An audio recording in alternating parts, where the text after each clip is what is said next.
Bonjour Juliette, Bonjour. bienvenue dans Le Labo, le premier podcast qui met en évidence les talents et les histoires merveilleuses en province de Luxembourg. Alors pour commencer, je vais t'inviter à te présenter en quelques mots.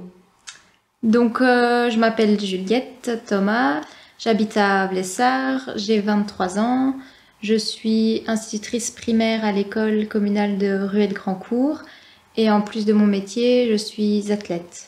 Et qu'est-ce qui t'a fait te lancer dans le monde de l'athlétisme? Depuis quand ça a commencé? Qu'est-ce qui t'a motivé? Quelle est ton histoire? Donc, j'avais commencé l'athlétisme à l'âge de 8 ans et en fait, j'avais arrêté un an après parce qu'il fallait faire toutes les disciplines, donc comme le lancer du poids, etc. Et donc, j'aimais pas du tout. Et donc oui, j'avais arrêté et j'avais repris à l'âge de 11 ans. D'abord, j'allais courir avec mon papa sur le Ravel, parce qu'à ce moment-là, il faisait des entraînements de foot. Et on courait ensemble. Et puis un jour, j'ai décidé de m'inscrire dans un club d'athlétisme, donc à la d'Ampicourt, suite à des crosses que j'avais fait, des crosses ADEPS, où j'avais terminé 3e, francophone, je pense. Et donc, de fil en aiguille, comme ça, je suis arrivée à l'AC d'Ampicourt et j'ai directement intégré la section des plus grands. Donc, j'étais en cadette, mais j'avais intégré la section des plus grands où je m'entraînais le mardi et le jeudi. Et à l'époque, je faisais du plus court, donc du 400 mètres. Donc, je faisais un entraînement sprint et un entraînement un peu plus long le jeudi. Et puis, progressivement, je me suis dirigée vers le long. Et alors, comment se passent maintenant tes semaines à l'heure actuelle? Comment ça se passe? Donc j'essaye déjà de jongler entre mon métier d'institutrice et mon sport. Et je fais parfois 2 entraînements par jour. Donc, 2 entraînements par 2 jour. entraînements, oui. Donc à ce moment-là, je cours le matin, je déjeune et puis je vais travailler. Et après, je retourne à l'entraînement. Donc c'est surtout une question d'organisation. Et donc tu continues de travailler à temps plein? Alors, j'ai travaillé à temps plein pendant 2 ans et là, depuis octobre, je travaille à mi-temps. À mi-temps. Et donc, ça me permet d'avoir plus de temps pour m'entraîner, mais aussi pour récupérer. Et là maintenant, tu t'es lancée dans plusieurs compétitions? Oui, donc en fait, depuis le Covid, du coup, j'ai fait des courses sur route parce qu'il y avait que ça à ce moment-là qui était Oui. possible de faire. Et du coup, j'ai commencé à performer sur les courses sur route. Et là, j'ai récemment été championne de Belgique de semi-marathon. Qu'on a tous vu. Voilà. Félicitations. Merci. Et donc, je suis à 51 secondes du record de Belgique. Wow. Donc, alors c'est encore loin, mais je pense que dans le futur, ce sera envisageable.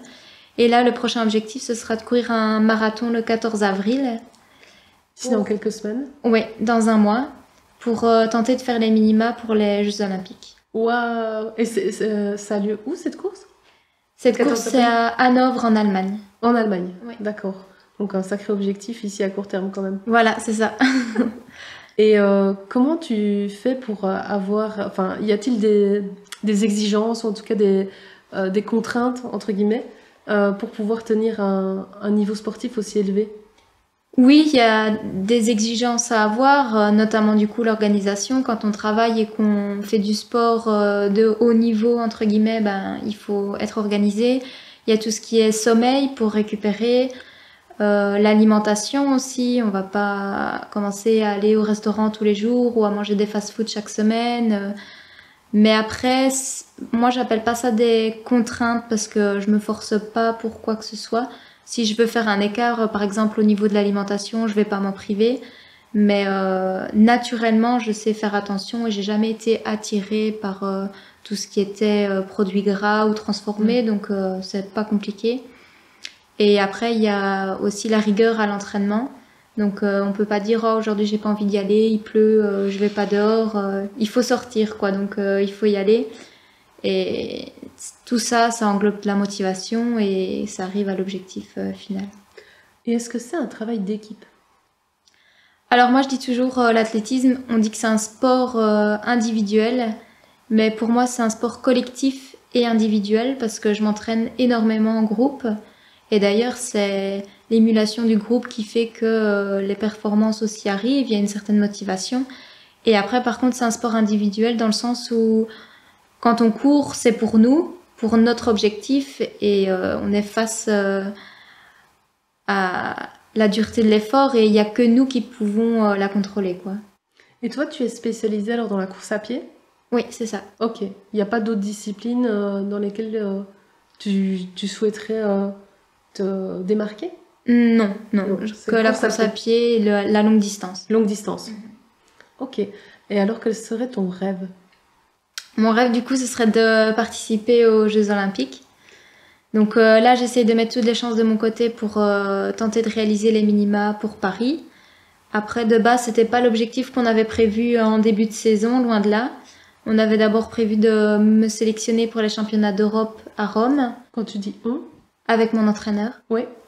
Et donc, on avait prévu 3 courses pour tenter de me sélectionner. Et finalement, après la première course, on a vu que j'étais très en forme et que j'avais réalisé les minima.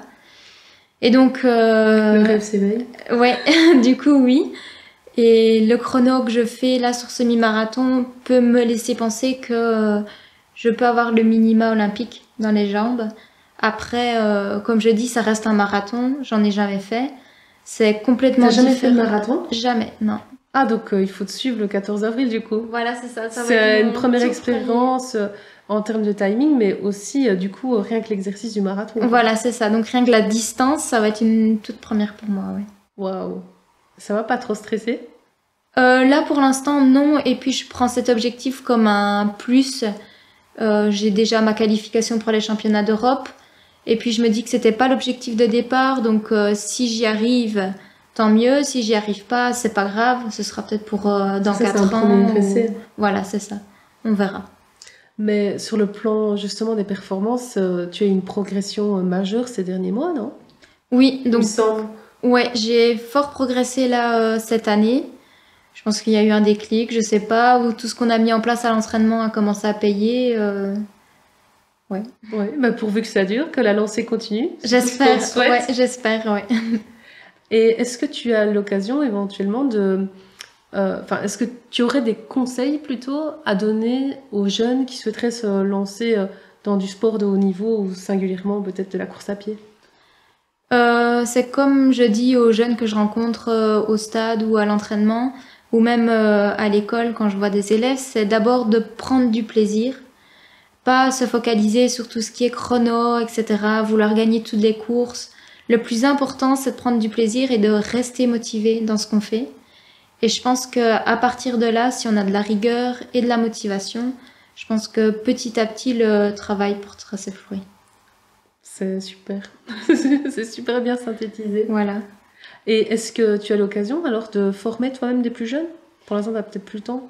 Pour l'instant, je n'ai pas le temps de former les plus jeunes. Après, c'est toujours quelque chose auquel j'ai pensé. Oui.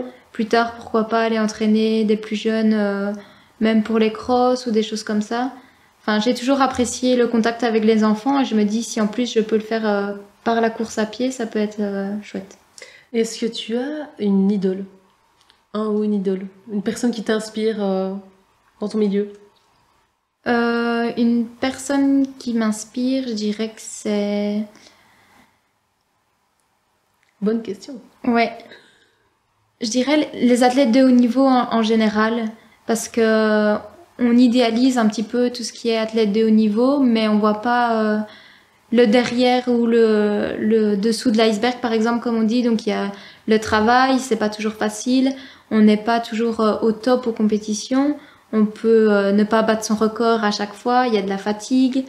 Donc on idéalise un petit peu parfois la vie d'athlète, mais je pense que les athlètes de haut niveau ont énormément de courage et ouais, je les idéalise beaucoup, ouais.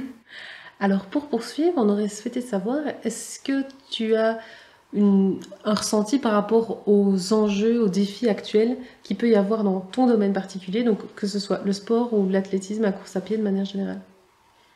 Alors, je trouve que l'athlétisme, déjà en général, n'est pas aussi médiatisé que d'autres sports et je trouve que un défi qui pourrait être intéressant, c'est aussi de mettre en avant les femmes dans leur sport parce qu'on met énormément en avant les hommes et je trouve que les femmes ne sont pas assez mises en avant. On a eu l'expérience d'ailleurs en cross-country au niveau de la Belgique, il y a... Cross-country? Oui. C'est quoi? C'est une course dans tout ce qui est herbe, champs, etc. Ok. Et donc, il y a des championnats d'Europe, des championnats du monde. Et il y a 2 ans, par exemple, il y avait une sélection pour les championnats d'Europe. Et il n'y a qu'une athlète féminine qui a été sélectionnée, contrairement à une dizaine, voire une quinzaine d'athlètes masculins. Et on ne nous a jamais donné la justification de cela, mis à part qu'apparemment on n'était pas assez performante pour aller à ces championnats d'Europe. Et donc, il y a eu un petit peu une rébellion là-dedans. Et je trouve qu'on a fait une belle revanche d'ailleurs au championnat d'Europe à Bruxelles cette année, où chez les seniors, on a ramené la médaille de bronze. Et donc, on a montré que aussi, nous les femmes, on était capables. Et donc, je trouve que ce serait intéressant de mettre en avant le sport féminin en Belgique. Ah, c'est sûr qu'il y a encore du boulot. Oui, ça oui. On a rencontré ici dans le podcast, je sais pas si tu la connais, Manon Angonèse, Oui, oui. qui elle est dans le CrossFit du coup, qui hyper performe dans le milieu et qui c'est vrai un peu rapporter aussi ce type de témoignage. Donc voilà, c'est aussi l'occasion via le labo de pouvoir envoyer un signal dans le domaine. Voilà, c'est ça. Ça pourrait être intéressant. Alors, tu as répondu, en tout cas partiellement, ici via cet exemple-là, mais est-ce que tu as des suggestions, des recommandations de ce qu'on pourrait faire en province de Luxembourg pour soutenir ton secteur? Là, tu as mentionné vraiment le côté promotion des femmes dans le sport. Est-ce qu'il y a d'autres suggestions que tu verrais spécifiquement en province de Luxembourg qu'on pourrait faire, qu'on pourrait mettre en œuvre pour vous soutenir? Oui, donc en fait pour atteindre le haut niveau, il faut faire des choix. Par exemple, moi là, j'ai dû faire un choix, c'est de faire une pause carrière pour préparer mon marathon. C'est ça. Donc c'est un choix personnel que j'ai fait et durant lequel du coup je ne suis pas rémunérée. Et donc c'est difficile de trouver à l'heure actuelle des sponsors financiers qui peuvent aider financièrement. Et une année athlétique, ça coûte cher. Tout ce qui est équipement, tout ce qui est stage en altitude ou même au niveau de la mer, ça demande aussi de l'argent. Et donc, pourquoi pas aider les athlètes luxembourgeois qui montent vers l'élite ou vers le haut niveau, les aider financièrement et les soutenir justement dans cette conquête, voilà, dans cette conquête du haut niveau et de gros objectifs en tout cas. Très bon exemple, merci beaucoup. De rien. Alors, pour continuer notre épisode, notre entretien, il y a 2 questions que je pose à tous mes invités. C'est de savoir, premièrement, est-ce que tu as une anecdote particulière qui t'est déjà arrivée et que tu souhaiterais nous partager? Une anecdote particulière, c'est... Ouais, je sais pas si c'est vraiment une anecdote.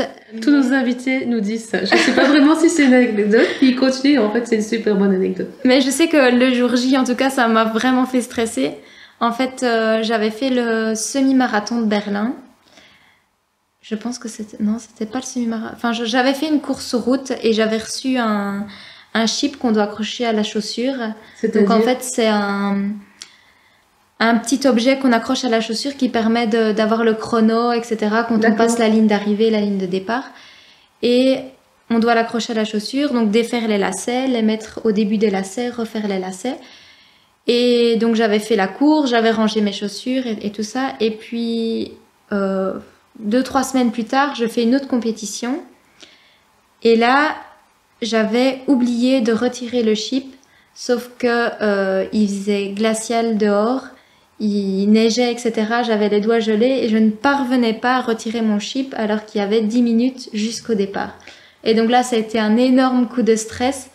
Enfin, je devais retirer tous mes lacets, retirer le chip, refaire mes lacets, mettre mon pied dans la chaussure, etc. Donc là, j'étais pas mal stressée. Coup d'adrénaline. Voilà, c'est ça. Tout ce qu'il faut avant de démarrer. Ouais. Et puis finalement, après, ça s'est bien passé et tout est rentré dans l'ordre. Mais ce jour-là, j'étais pas très à l'aise. On imagine. Ouais. Alors, pour terminer, Juliette, on aurait voulu avoir ton avis, une suggestion que tu aurais d'un prochain invité ou d'une prochaine invitée pour un prochain épisode du Labo. Alors, étant sportive, moi, je penserais plus à un sportif ou une sportive. Et j'avais pensé à, pourquoi pas, Thibaut Lescois. C'est un joueur de foot à Virton. Et je sais qu'il a eu une carrière un peu atypique. Il est parti à un moment donné vivre aux Pays-Bas pour se professionnaliser. D'abord, il s'entraînait à Virton, puis il a été aux Pays-Bas, et puis il est revenu ensuite sur Virton. Donc, ce serait peut-être intéressant de connaître un peu son parcours, son histoire. Eh ben parfait, ben, merci beaucoup. On va le mettre dans notre liste potentielle d'invités, même si elle devient déjà très longue. J'imagine. De plus en plus de postulants. Mais en tout cas, c'est bien noté. Et merci beaucoup à toi, Juliette, d'avoir pris part à l'expérience du labo. Merci à toi. On te souhaite évidemment plein succès pour ton prochain objectif ici en avril. On croise les doigts pour toi et on va suivre. Merci beaucoup. Bonne continuation et à bientôt. Merci, à bientôt.